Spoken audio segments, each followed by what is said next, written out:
সংসদ ভবনের এলডি হলে জাতীয় ঐকমত্য কমিশনের সঙ্গে বৈঠক চলছে বিএনপির। এই মুহূর্তে সংসদ ভবনে আছেন সহকর্মী রাকিব হাসান, সরাসরি যাচ্ছি তার কাছে।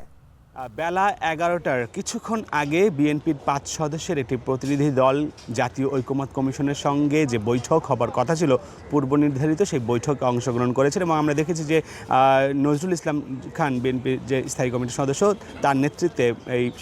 5 সদস্য কমিটি এই বৈঠকে অংশগ্রহণ করেছে এবং তারা যেটি বলছেন যে গত বৃহস্পতিবার যে আলোচনা হয়েছিল সেই যেখান থেকে আলোচনা শেষ হয়েছে আজকে তারপর থেকে, অর্থাৎ আজকে ওই নতুন যে বিষয় তারা বলছেন যে দুর্নীতি দমন কমিশন এবং রাজনৈতিক যে সংস্কার বিভিন্ন সহ এবং তাদের যে আইন ব্যবস্থা বিচার ব্যবস্থা সহ বিভিন্ন বিষয় নিয়ে তাদের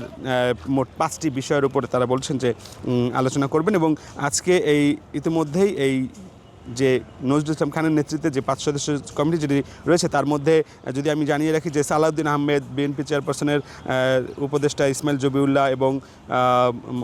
সাবেক সংস্থাপন সচিব আবু মোহাম্মদ মনিরুজ্জামান সহ বেশ কয়েকজন কিন্তু এই মোট এখানে এই যে আজকে যে জাতীয় ঐকমত্য কমিশনের সঙ্গে যে বৈঠক সেই বৈঠকে অংশগ্রহণ করেছে। আমার কাছে বিএনপির যে বৈঠক সেই বৈঠকের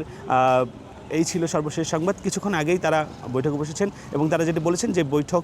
শেষ হতে বিকেল হতে পারে এবং বিকেলের শেষে তারা গণমাধ্যমের সঙ্গে কথা বলবেন এবং সর্বশেষ কী কথা হলো সেটি আমাদেরকে জানাবেন।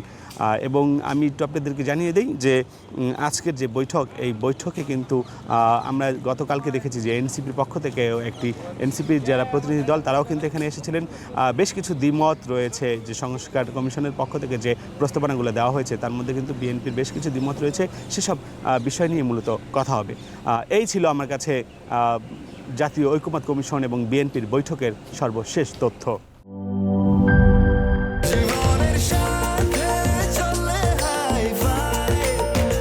স্বাস্থ্যকর অল টাইম ফ্যামিলি কেক, সব সময় অল টাইম হেলদি লাইফ।